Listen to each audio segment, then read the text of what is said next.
Hello, and welcome to Mystic Dog Mama, the podcast for soul led dog mamas, where you'll discover how to best nourish your dog and yourself, mind, body, and soul. I'm your host, Dr. Alexia Meller. Hi, everyone. Thank you for being here with me today. I am so excited to share this episode with you. This conversation with Deb Matlock is one of my favorites. It's tender, it's wild, and it's wide open. Deb has been a professional nature-based spiritual life coach and a nature connection practitioner and educator for more than 25 years. Her work is not about specific techniques, but it focuses on listening directly to the world of spirit and the more than human world. This conversation is part one of a series that I know will just keep unfolding of slow, curious explorations that pull at the threads between art, ecology, and spirit until something alive and useful emerges. In fact, the second conversation airs next week, so make sure that you tune in for that one too. Deb and I begin by wandering through childhood memories of connecting with nature, the ways that nature education and life coaching braided into nature-based practice, and what it feels like when systems fall away at a junction point and something new wants to be known. We talk about kinship as remembering, literally bringing the members back into a world that's trained us to be extractive and separate, and what it would look like to treat community as all being. We get practical and poetic, how to create space for the wisdom that's always around us, why ceremony doesn't have to look one way, what empathy actually does to our relationships with animals, and even how AI might shift our perspective on the more than human. There are hard questions here too, about responsibility, belonging, and why our particular dogs arrive in our lives. But through it all runs an invitation to bring our wild soul forward and to be of service to the highest good every single day. I know you're going to love hearing from Deb. Now, without further ado, let's dive in. Hi, Deb. Thank you so much for joining me on the Mystic Dog Mama podcast today. I'm really excited to chat with you. Oh, I so appreciate the invitation. I'm looking forward to our conversation as well. I'm excited to see where this goes because we were just chatting before recording about just the kind of the range of possibilities for this conversation because we've talked before and I know we could talk for days on end about the focus of your work that I think is just so beautiful with wild rhythms and your background of bringing together art and ecology and spirituality and looking at how do we actually decenter these narratives that are very much about people being at the center of everything and stepping outside of that to not only learn from the kind of wild rhythms that are around us and within us, but to really honor, to recognize that we are all part of this, that we are not separate from these rhythms. And we were chatting just before we started recording about how this is such an important time in history to really be having these conversations where we're at a massive juncture of at a collective level, at individual levels, at a cosmological level. Like there's a lot of pressure going on that you can feel change is really imminent. And with that is the potential, the possibility, the opportunity to actually ask these really hard questions and see where do we want to go from here?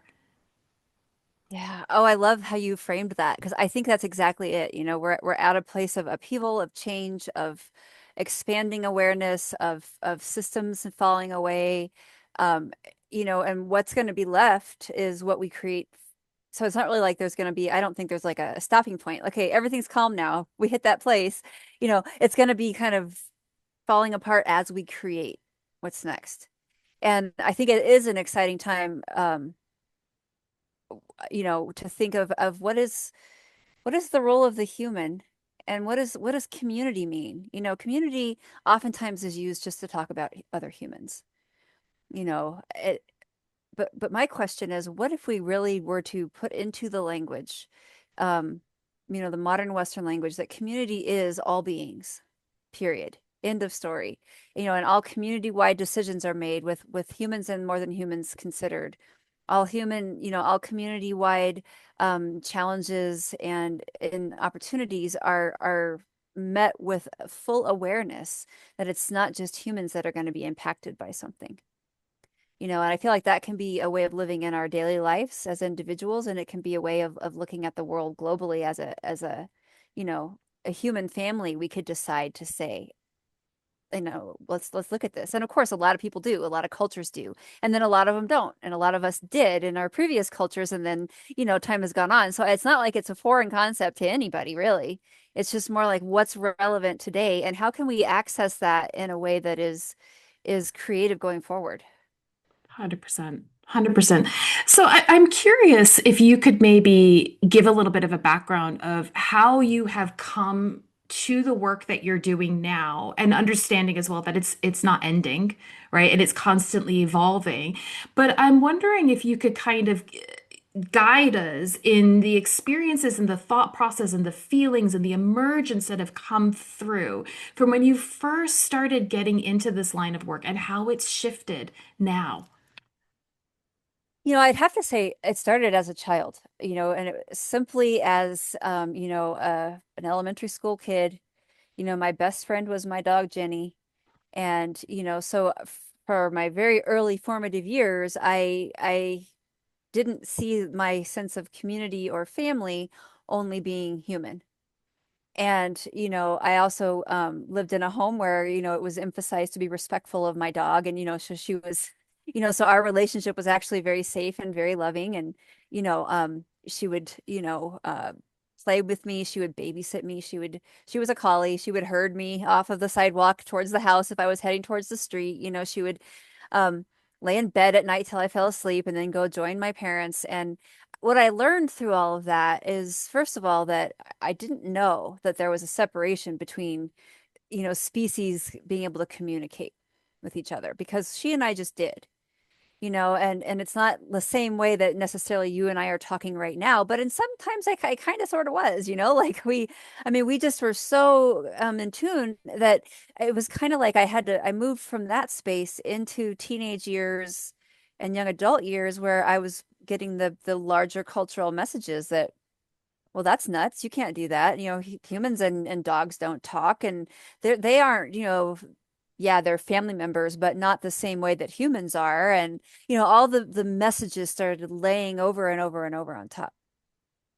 So parallel to that, I was also outside all the time. My family would always go camping.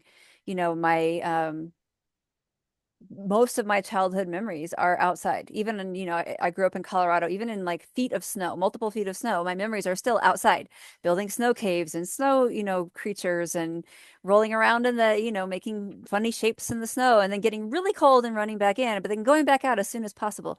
So like I see those two paths, my intimate connection with not only my dog, but then myriad of animals after that, parakeets and frogs and crawdads and turtles and rabbits and cats and other dogs. And like that was just my whole life, still is. And then the outdoors. And so it was those two were the foundation that led me into environmental education as a career field, which then led me into life coaching and nature connected practitioner work, animal communication work. In my mind, it all just is a natural extension of those foundational pieces, which was basically my relationships and my community, being more than human. I love that. And there's a lot of crossover with the kind of work that I was doing as well as an artist that was using participatory art and design methods to engage people with complex issues like climate change. And one of the key thinkers that really stood out for me was Donna Haraway and this idea of the more than human and kinship. I think it's such an important word that you use of it's beyond just sort of community. Like you said, we often think of that in terms of people being around us, but like kinship, really that direct relationship that we are all interconnected, and we all spring from one another. Our lives are all dependent upon one another as well. And I think it's so beautiful the work that you're doing around highlighting those kinds of connections. And that, we were just talking before we started recording about there's been this shift in kind of like these extractive models that we've seen of helping people to connect with the kind of wild in almost a kind of capitalistic way, like come and have this experience and fulfill this need sort of thing.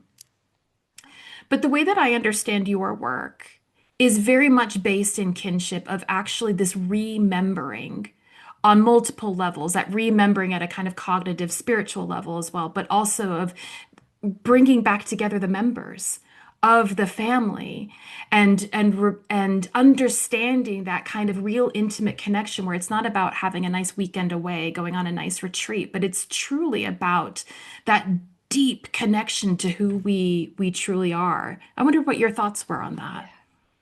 Well, first of all, I love how you described it of bringing back the members of the family. I mean, that gave me Mm, chills when you said that because that's such a beautiful way of saying it, you know. And yeah, I would agree. It's very exciting and probably the last I would say 10 years really intensely, but even a little longer than that. But the world of like nature connection, for example, has really exploded, you know, and I think part of it was a series of you know, television shows where people were getting out into the natural world and people were, you know, I think the pandemic had a lot to do with it. yeah, You know, there was a time there I noticed people that were calling for workshops and things were they were stuck at home. They were wondering what we could do, you know, at a distance. And they were like, I didn't realize I had all these parks and trails, or, you know, I didn't realize there was a little ditch that ran through my neighborhood that's full of, you know, birds and, you know, fish and all these, you know, other beings. I had no idea. And so I think there's a really beautiful trend. And of course, with that trend has also gone, I think, a rise of pretty extractive work, which is, you know, that becomes an interesting challenge to ask ourselves. You know, I work with practitioners and you know, training, you know, people who are creating their own work. And you know, one of the things we talk about a lot is, you know, yeah, we're doing things for a living. We've got to pay our bills. We all, you know, live in this world that requires that, you know, dog food, cat food, things like that, you know. And how do we do this in a way that's not extractive, that's more reciprocal, that's more genuinely, authentically about being not only one with the place, but in deep relationship with the place? Because I think we, you know, we can talk about it as I'm going, like you mentioned, you know, I'm going to go have this experience and I'm going to, you know, heal myself. And I that absolutely, I think that's a huge part of why we want to, you know, and I would never ever say that it's not a, you know, going outside, for example, is very personally healing. I know personally it is. And, you know, I do have a background in eco psychology and I fully hold that space. And it can't be the end of the story, you know. And conversely, I've also seen programs that were so far into the we're all one, we're all connected, you know, my body is not my body. And I get that too. Like, you know, maybe there's no end to our bodies and we're all just morphic. And I think that there's some truth to that. And that concept can be so out of reach that it can also lose people, you know? And so somewhere in the middle is a mutual relationship kind of model that I think is accessible.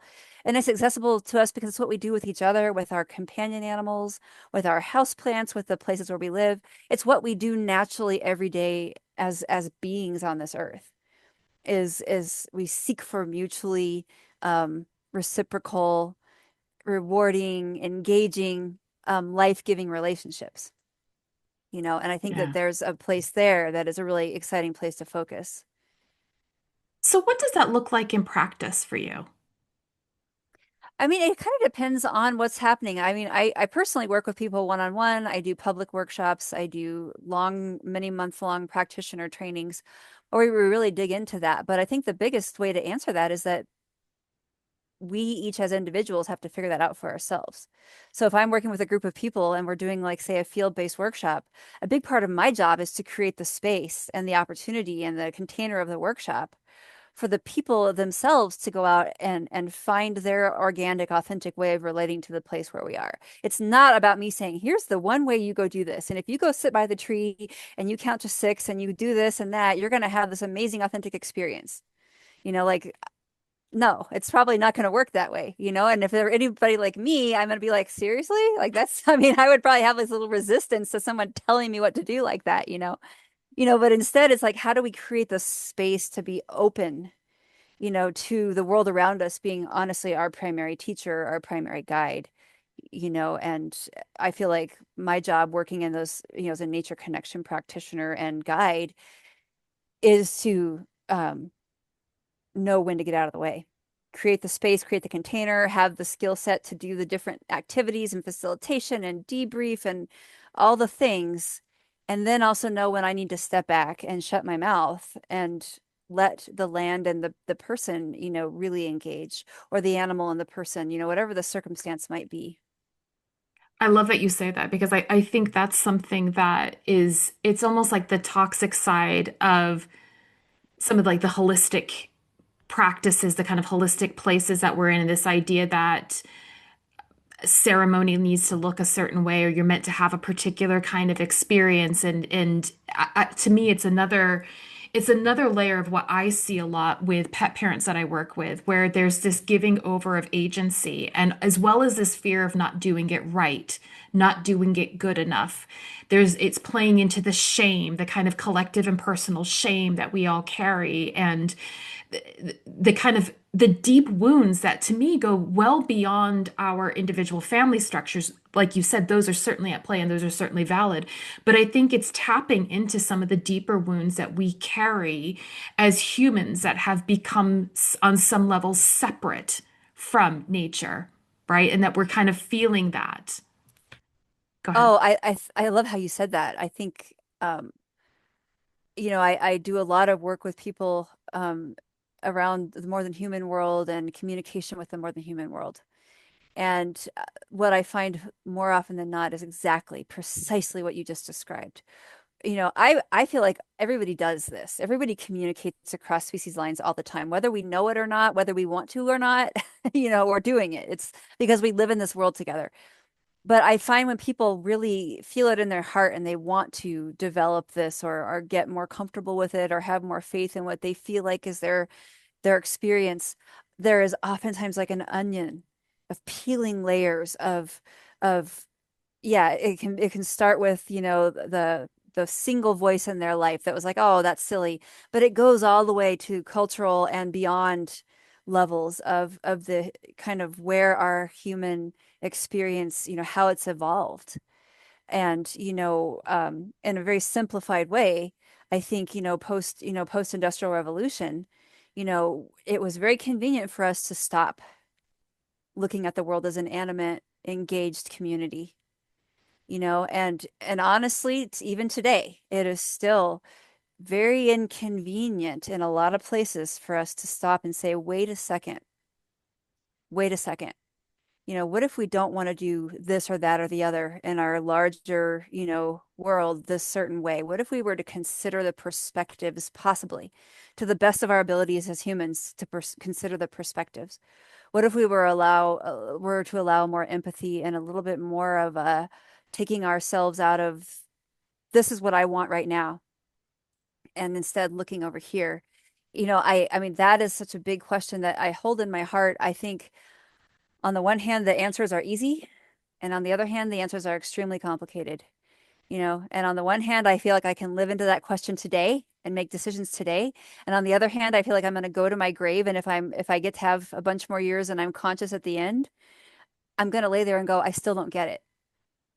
Like it's just a very interesting place of what does it mean to be human in a world with so many beings, and what is our role?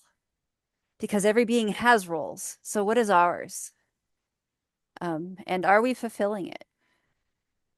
I think that's the ultimate question. And to be truthful, I ask every guest at the end of each episode about what our dogs or what the natural environment are are teaching us about what it means to be human. And I wonder, actually, now's a great time to kind of follow on from that and ask you, like, what do you feel that through your work of connecting with the more than human world?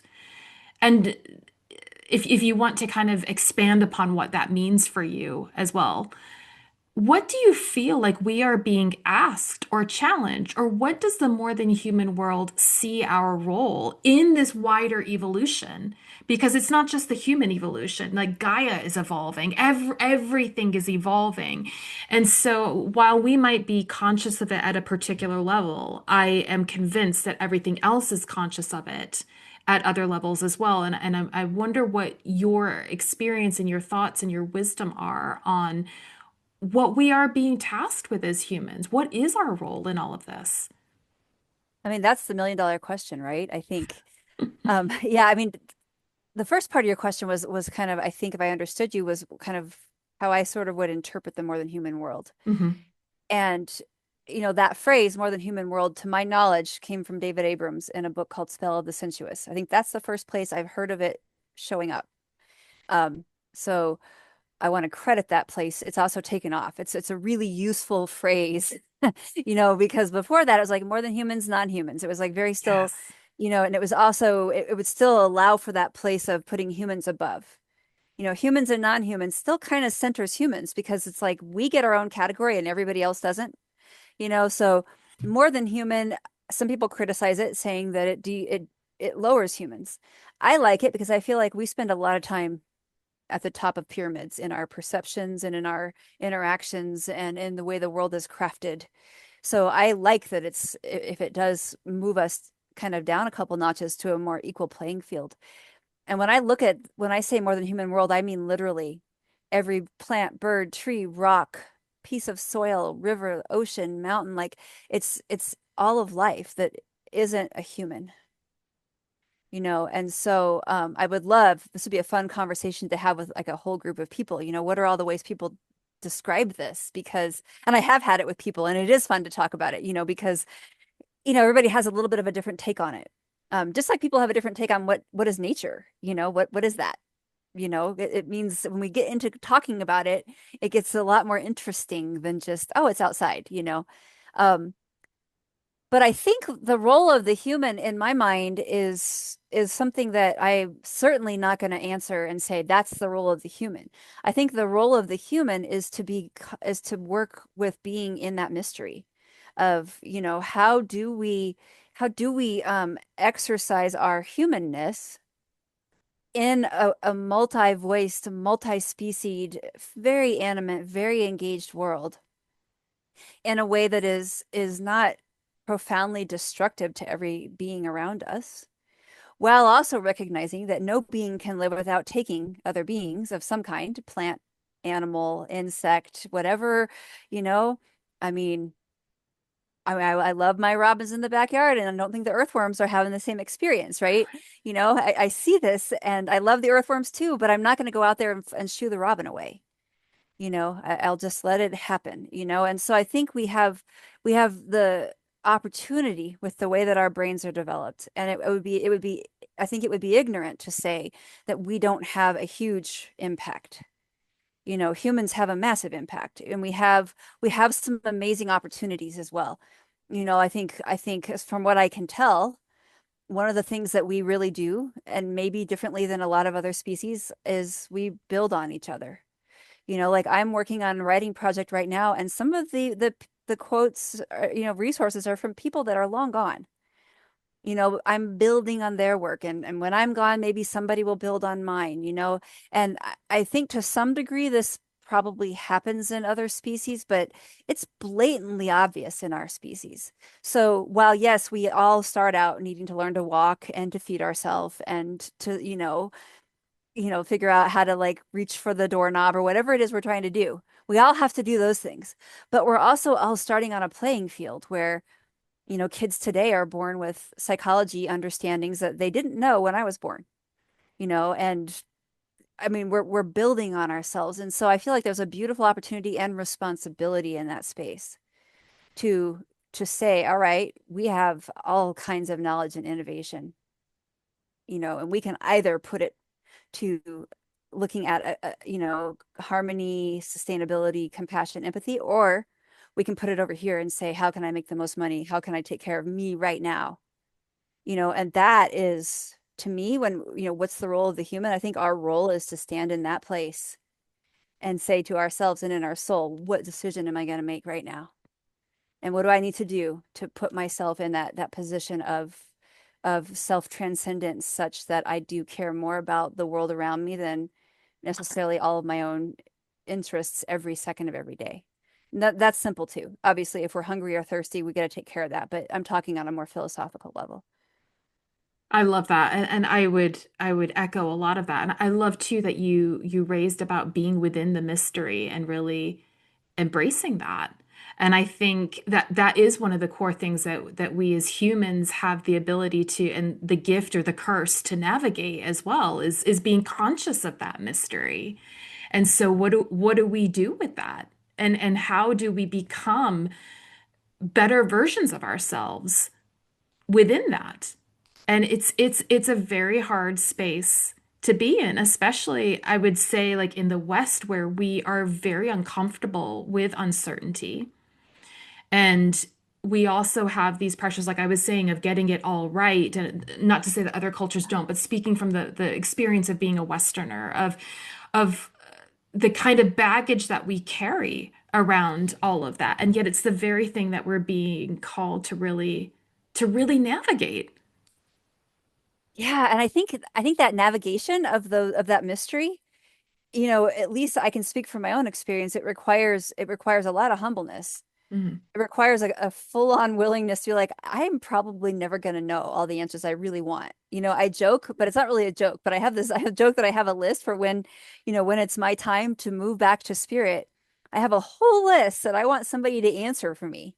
At the top of the list is why are dogs and cats' lives so much shorter than the average person's? But I have all these things that it's like, but the questions, and I think that that's where if we allow ourselves to have the courage and the humbleness to ask the questions and to be very aware that we are going to probably be clumsy and may not even, can the human brain even understand the possibility of a maybe an answer? I don't know. I mean, if everything is infinite and the mystery is larger than we can comprehend, I'm pretty sure I can't even understand how big the mystery is as I sit here and talk Yeah. to you right now. Like I'm pretty sure I can't hold it in my brain, and I feel like there's probably some confines on our abilities to keep us sane because, Yeah. and focused on earth and life, because we do need to feed ourselves, right? And we do need to make sure that we have our basic needs cared for and our kids and our animals. And, so we have to have some attention that I wonder, would it be harder to have that if we just walked around with this mind blown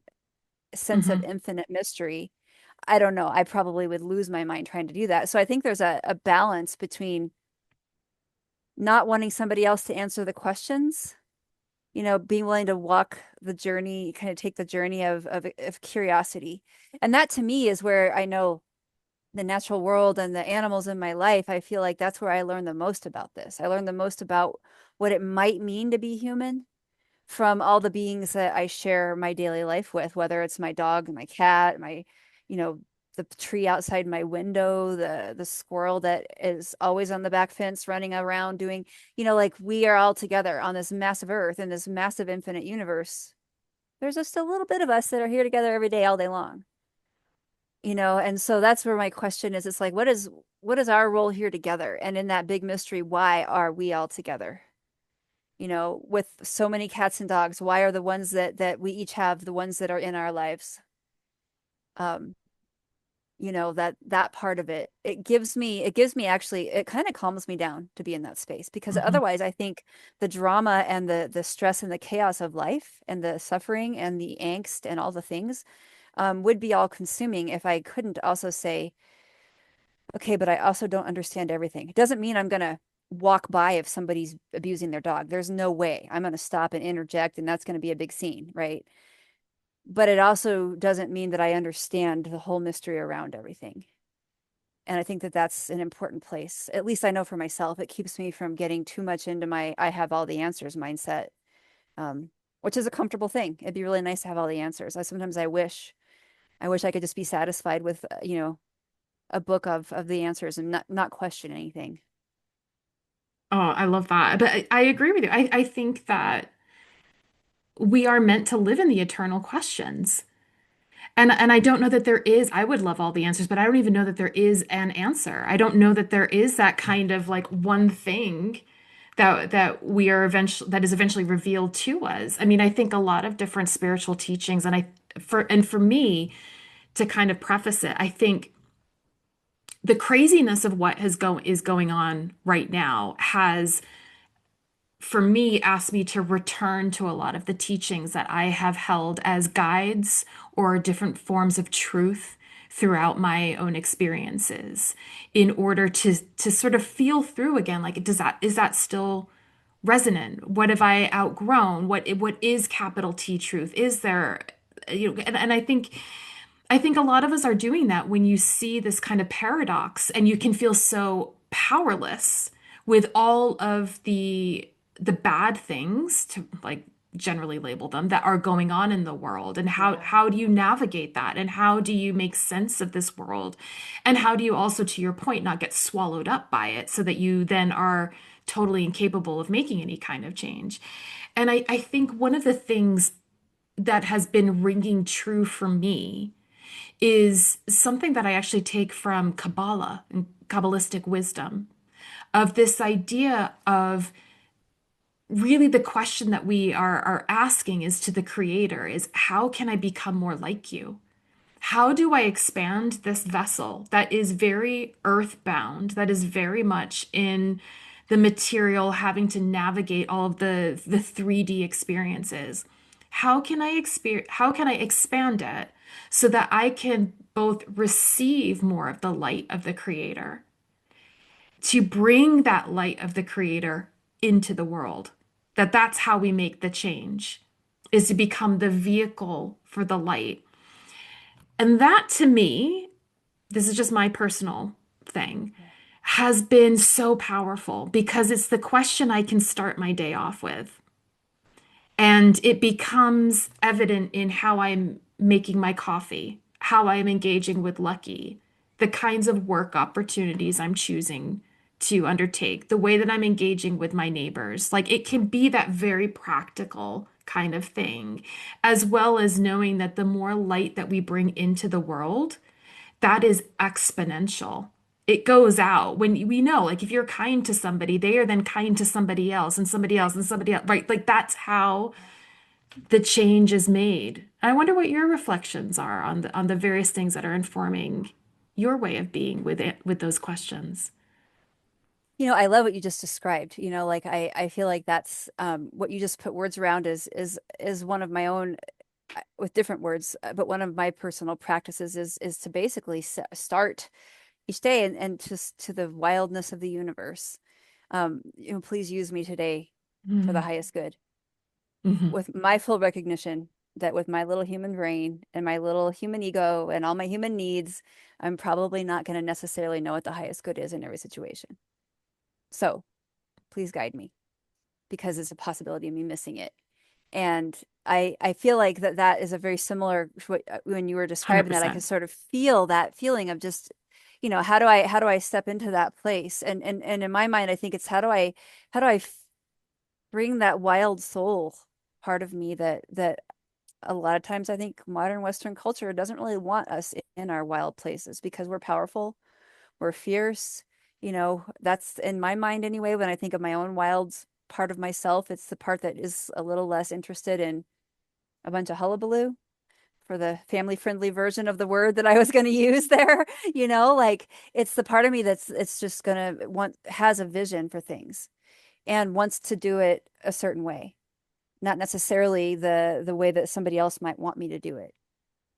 So I kind of want to bring that part of me along to whatever degree I can, and basically say, how can I make my life an act of service? Because, you know, to be here, early in my adulthood, I went through this time of deep reflection, which I realized was really important now. At the time, it was dicey, but I decided all humans were evil.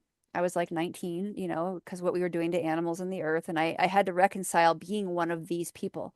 And I reconciled it by finding all of these examples of amazing people doing amazing things, like we just lost the precious Jane Goodall, who lived her life, exemplifying for us what it means to speak on behalf of the earth for at personal for years. But um I feel like there's a I had to go through this thing of saying, okay, if I'm going to be here and be alive, I'm going to have to eat and drink. I I'm in a first world country. That's where I'm born and live in my family. Um, I have I had a very comfortable upbringing. I've my needs were met, and I went through this really difficult time of humans are horrible, and then I felt guilty because I had all of this. And I had to come around to the place of, okay, humans aren't horrible, and if these are the opportunities I have, then what is my responsibility to put out in the world because of that? Because I had a chance to have education, for example, and I had some things that I didn't even have a choice about, Hmm. like I was put into school in kindergarten. It wasn't like, do you want to? No, it was, I live in a country where this is what happened. And so I had to kind of move through all of that. But where I came to the end of that was, it's like, all right, I'm never going to fully understand. But if I could just say, how is my life as the art of life? How can it be an act of service? And then I had to go through the journey of too much service to the point of self-sacrifice and move through that to the place of personal sustainability within that. So to me, that's been a long spiritual walk that I'm not even close to understanding fully. Um, that goes back to the question a few minutes ago of what does it mean to be human in my mind for myself. I can only speak for myself. I love that.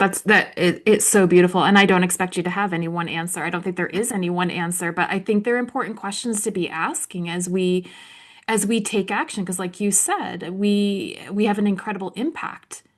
And that could be a good impact, that could be a bad impact. So we have to bring consciousness to those kinds of activities. And I think similar to you, and I think a lot of my listeners have gone through these kinds of iterations. And I think one of the things that actually raised a lot of questions that kind of highlighted some of these paradoxes that we live in and the difficulties around navigating these questions of what is right, what is wrong, what is the best course of action. We started before we recorded talking about my interest in the food system and the way that we are trying to shape the food system because we have to, because it's not sustainable.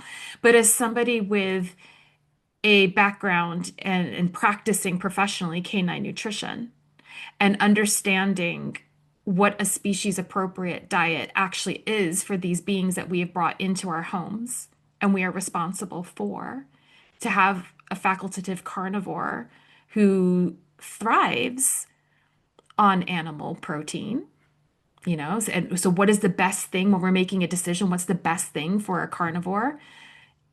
It's meat, right? It's meat.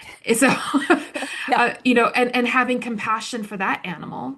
And also, where are the opportunities that when we take a step back and instead of, because one of the trends as a kind of background for some of my questions around this is like, I see these trends within wanting to shape the food system and make it more sustainable is like, oh, well, we should just make vegan dog food and make all dogs vegan, right? Like that's a solution to our very human-made problems. And it's like that actually upsets me on so many levels. But it's also one of the things that we have brought up in this community around this kind of conversation that what the reshaping of the food system and what does it mean to bring these companion animals to the table out from under it and to the table when we start to ask these questions is that it offers us an opportunity to step aside as the kind of lead species and creating everything like you said we structured this whole world to fit our needs and our vision of what the world should look like. How does bringing another species and using our companion animals as like a really easy, quick species to bring in because we have experience with them every single day and they're directly impacted by this food system because if people are confused, we do not rear separate animals for pet food. Like it's all the same. It's all from the same system, right? How does that ask different questions and see different needs? And then if we're taking into account the different needs for these different animals, these other beings, what does a food system that supports them as equals to us look like? And I think those are compelling questions. Oh, such compelling questions. And they're hard questions that can get uncomfortable quickly, but they're Yeah. really important because yeah, I mean like I'm not going to have my dogs and cats not eat meat. There's, a mouse runs through the house and they're excited and like I'm not going to, and also there's I've had this thought. I was like if I'm conscious at the end of my life, I will lay there and go, "Oh, I am so glad I don't have to grapple with the whole food thing anymore."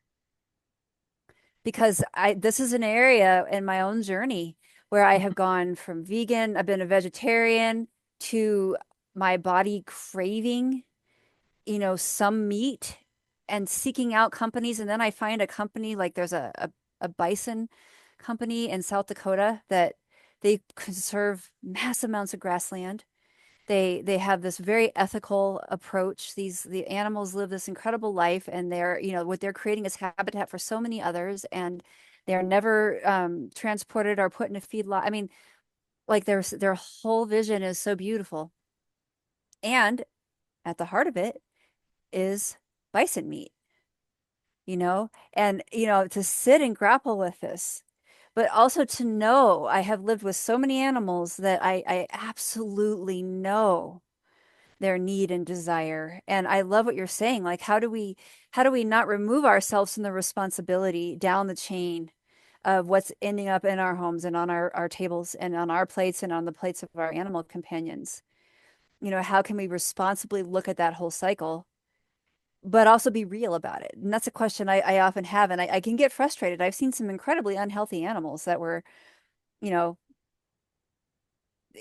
on terribly poor diets with no meat or whatever it was. And, I saw a cat with a thyroid problem. The person had gotten this idea that goat milk was the best thing. Well, this cat looked like poor thing was half dead at this point, skin. And I mean, I was like, oh my gosh, please give this cat some actual something besides goat milk, The person really thought, right? And it wasn't working. And so I think how do we get out of our own, this is how I want it to be. What I want, I'll tell you what I want. I want to not have to eat anybody, plants, animals, or anything. I have actually gone through periods of time where I was jealous because I can't photosynthesize. I really would love to be able to do that because I was like, wow, that would just take care of this whole problem. If I could just sit outside and reach up to the sun and just enjoy that for an hour a day, and that was all I needed for nutrient. Oh my gosh, next lifetime, okay? Like um this is a hard question, and I grapple with it on a regular basis. And I also know this is a place where I have also bent my own what I would feed myself. I had a 21-year-old cat who had severe kidney disease, and the only thing that was helping him was a prescription food that, I mean, no homemade food. I mean, he just needed a very specific, it was the only thing he would eat. He wasn't palatable. I mean, I was like, you know what? He's putting weight back on and energy. I'm gonna go here. And I was trying everything. And I had to step myself aside to say, but look at how he flourishes. And when I put this in front of him, he can't get enough of it. And he like wants more. And who am I to not? And so I love this question because I think we need to have the courage to not only ask the question, but look at every step of our food chain, what animals are going through, what human labor is going through, Yeah. you know, how is the food actually getting to our mouths? What is the earth going through? What chemicals are involved? What kind of greenhouse gas emissions are involved in transport of food, local versus not far, I've seen, a huge argument at a local conference on regenerative farming a few years ago of local versus organic. And the challenge is that small little farms can't always afford the organic certification, even though they may be doing that behavior, you know, but I live in a place locally where, we don't grow like tofu, beans like doesn't grow in Colorado, right? Like, so, I mean, so we have to sort of ask ourselves questions of what am I willing to do? And I think it's an uncomfortable place that is absolutely a responsible place for us to go. And to know that 100%. the answer might not be comfortable either. I don't think it ever is going to be comfortable because, like you said, I mean, even when we're eating plants, I mean, we value particular types of sentience that we're familiar with that maybe look more like our own version of it, but everything is sentient. Everything is. There's consciousness running through everything. So we're still we can't escape this. And I think if we know we can't escape it, how does that then offer the opportunity for us to come into different relationship with it? And what are Yeah. we willing to kind of negotiate with that? Yeah, I think that I love that question. And, given that the fantasy of photosynthesis is probably not happening for any of us anytime soon, where I took that next when I realized, okay, I that's not happening. Come on, universe. But um was I thought, okay, wait a minute. So why is it that all beings, like we all have to consume? Even a plant is still consuming the fertile soil, which most likely has, birds and squirrels and, bones and body part, right? So I remember it was probably, I don't know, this was probably 20 years ago. I really got stuck in this place for a while. It was just like I was like, I got to make this make sense to me. And I kind of landed on the place of this is the ultimate nature connection because we cannot live without the life of others inside of us. And we will at some point also give our bodies left back, to be life for others. And so is that why this complicated but yet simple requirement of life exists? Because it is what ties us at such an intimate, physical, visceral, absolutely unrelentingly, no exceptions place, is that we have to have each other to live. And so then I love your question on top of that. Then how do we do this responsibly? How do we accept that and then be very responsible, conscious, aware, and, move forward from that place, constantly educating ourselves, learning, looking for opportunities, that kind of thing. I'm wondering then, off of the back of that, do you think that that's where the wild actually resides for us within this modern context? Ooh, that's a good question. Yeah, I think that could definitely be a place because, I think I picture like you hand a dog a bone of some meaty yummy, and it's like a wildness comes out, and I've seen with cats, I've had cats make noises I didn't know they could make when they got a piece of chicken neck or something. I was like, wow, that's my little cat that I was snuggling with in bed. I feel like that's a little okay. um and yeah, that's a good point because we have to kill and eat, and we have to give back, and there is nothing wilder than that. That's what happens. I mean, I've watched a little garter snake eat a grasshopper the other day, and my heart was involved, but again, like, I wasn't going to interfere. I said a little prayer for the grasshopper, and then I watched, and it was a wild experience.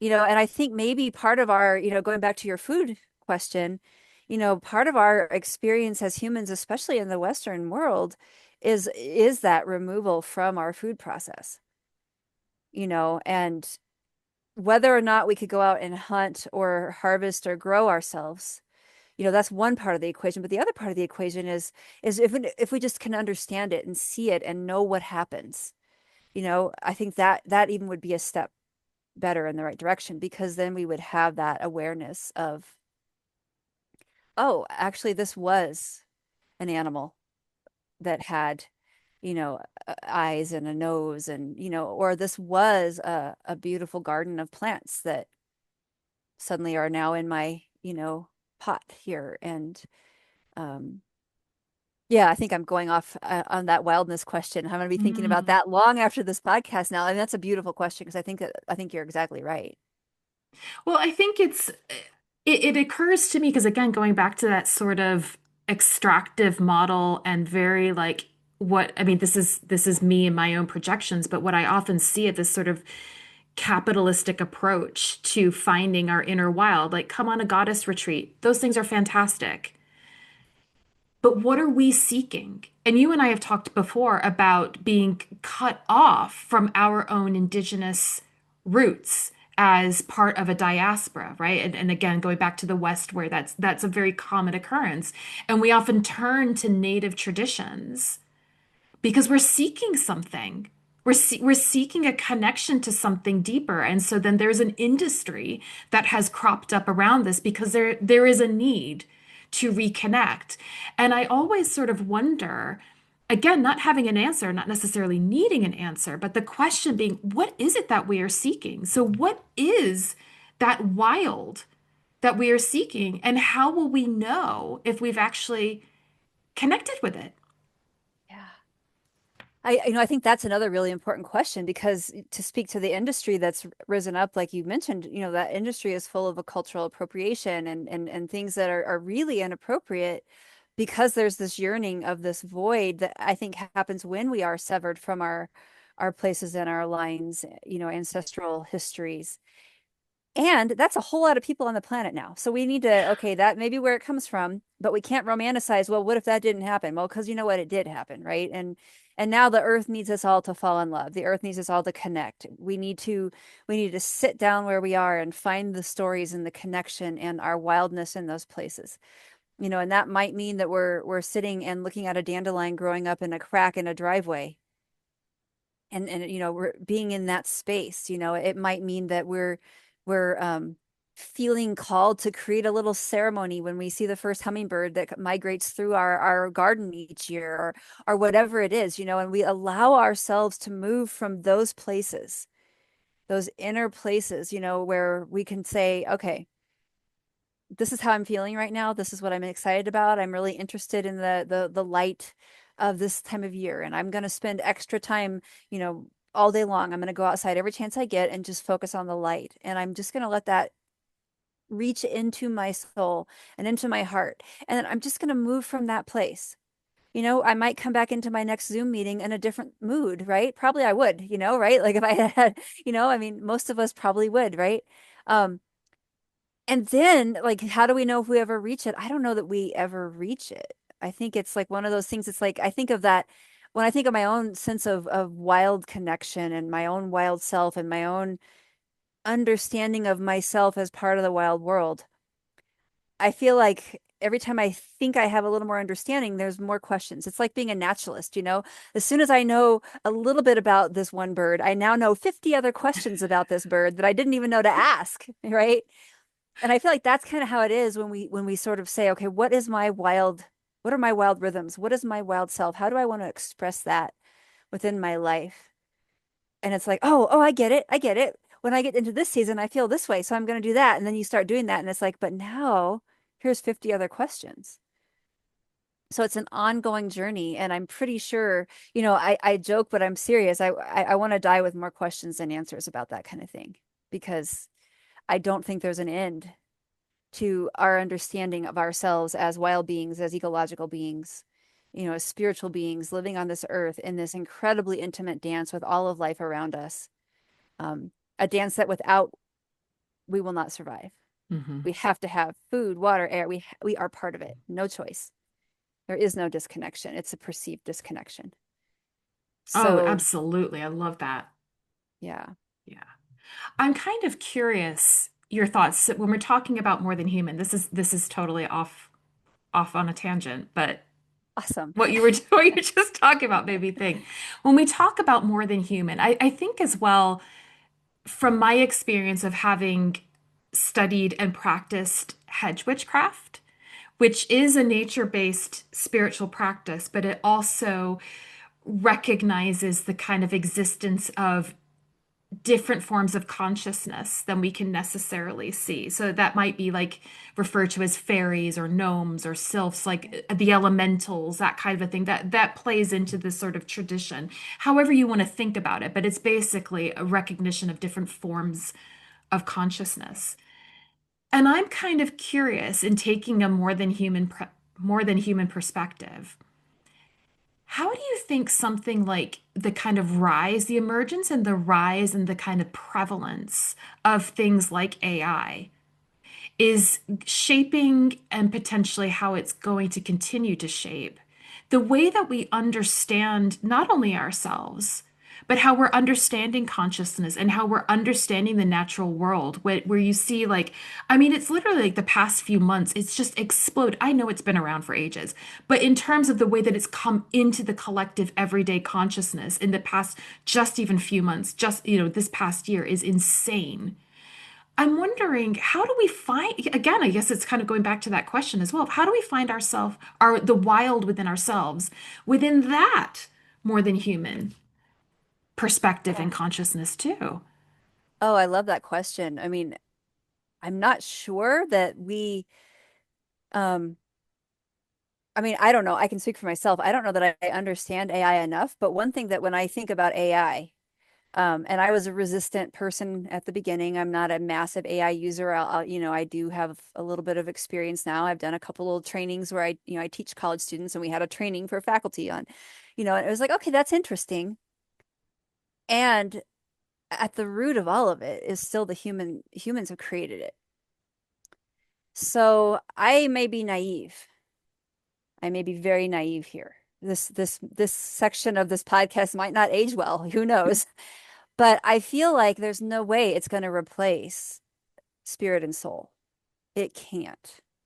Because we don't even understand what those things are tangibly enough to duplicate them in the world as they are. We can create robots. We can create, cloned beings that have a different personality than the being that they were cloned from. So what is this soul that comes in? We're not in control of this, right? I think we really want to be. I really think we do. And so it gives me a little bit of possibly naive hope that here's a tool that maybe if we can learn how to do it, use it sustainably. I think right now it's an entertainment for a lot of purposes, which it's got a huge environmental impact. That's concerning to me that it's just, you know, create this funny thing and da da da, it's like, stop. But how can it be a tool? Because I've also heard of some really exciting applications, where AI is able to more quickly go through data than humans can and actually find, like wildlife conservation information more quickly. And that's time essence kind of stuff. So is it going to come down to just like everything else, the ghost in the machine kind of thing? If we allow the ghost to be our higher selves working in service to the world, trying to walk our our highest path, trying to do like what you said earlier, that beautiful about letting the light kind of express through you, um, as your morning practice, then does it just become a tool that we can use to do things like, oh my gosh, look at this migration pattern of this butterfly. Okay, we need to get on this habitat restoration thing right now because look at this. Like we see this now. That would have taken us 20 years to do that.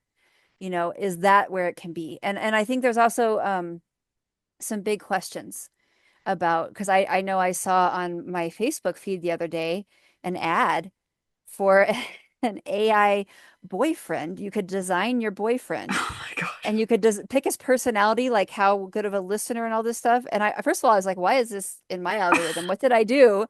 What did I do to say to the computer, I want this? What did you click on, Deb? I know, right? And then I had to resist not clicking on that because I was so curious about what in the heck is this? But I didn't click because I was like, oh gosh, if I click, I'm gonna have all kinds of AI boyfriends showing up in here, and I don't want that. But it's like that part of it freaked me out. That part was I was like, okay, this is that dangerous though? My mind says it is, but then I think if I don't understand the bigger picture, you know, my gut, mind, heart, I'm like, oh gosh, that's not a good thing. So I don't know. I think where the more than human voice is in that AI world is up to us, again, to our responsibility as humans with our brains and what we do. How do we use this as a tool to support the more than human world I love it. versus, Yeah. yeah. I mean, and I don't have an answer either. I Ugh. I don't know that any of us do, but I do think it's like we said at the beginning, this is just it's such an interesting time where all of these things are coming up for us that we've not had to face or certainly not had to face them all at the same time. But there's such an opportunity at this kind of crisis point to really to ask those questions of where do we want to go next? What does the next evolution look like? How do we want to steward things? I don't know. What are your thoughts on that? If you could ideally steward, what would it look like?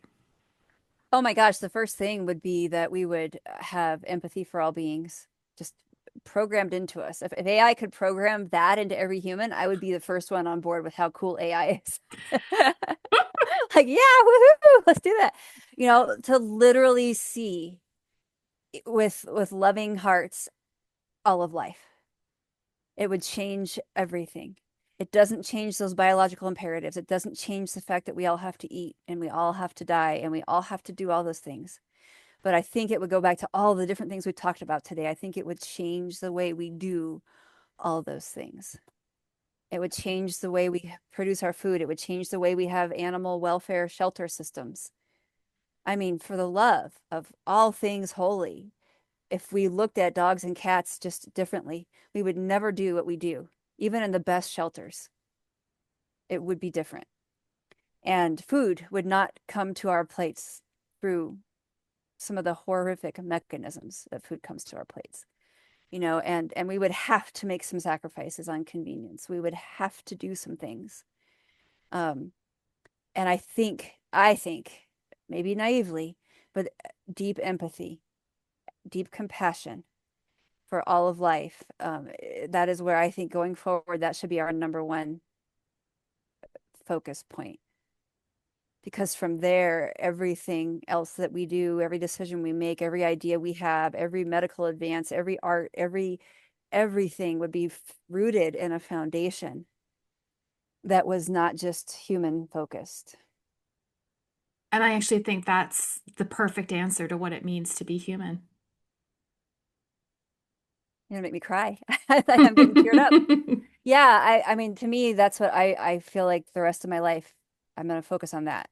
And do I know what that's gonna look like? No, I know what I think I'm doing today. Maybe it's focusing on that, and it might be different tomorrow and next year and next year. Like, I just feel like I'm just trying to be open to what I feel like wants to come through, and that what I'm able to offer with whatever skills and opportunities and ways of offering that I can do. Um, because I Thank you just for don't think that. there's anything more important. No, I agree. Well, on that note, if people want to work with you and get in touch with you about your offers, where is a good place for them to do that? And what do you currently have on offer? Yeah, people are certainly welcome to check out my website, which is wild-rhythms.com. And I run nature connection practitioner trainings. I do animal communication work. I do private nature-based spiritual companioning. And then I do a myriad of programs, workshops, and retreats all along those lines. And the thread that goes through all of it is decentering but not devaluing the human, and deep soulful engagement with the more than human world. So and I'm happy to chat with anybody if people are inspired and want to chat further about any of these concepts. I would welcome any connections. So I love it. Deb, is there anything else that we need to touch on before we kind of wrap this up? We've touched on a lot of things, but I want to give you some space if there's anything you want to make sure we leave the audience with today. I feel like on the one hand we could talk for hours, and on the other hand, I also feel like where that wrapped up was just my heart is feeling very, moved by that. I really appreciate this conversation. I mean, I'm definitely going to be continuing to think about it, and it's shifted me for the day. So thank you for that. Oh, thank you. It's done the same for me. And I feel like we should have some more conversations like this. I think they're really important, and you're the perfect person to have them with. So thank you so much for your time, your energy, and your wisdom today. I'm really grateful. Oh, I appreciate the invitation, and I'd be happy to chat more anytime. I really, really enjoyed this, and I agree. I think these are the conversations that are fun and hard and important, and all the things. So I'm here for it. Wonderful. I will take you up on that. Thank you, Deb. Thank you. Thank you so much for joining me for this conversation with Deb Matlock. I'd love to hear your thoughts. What was your biggest takeaway? What does connecting with your own wild rhythms look like for you?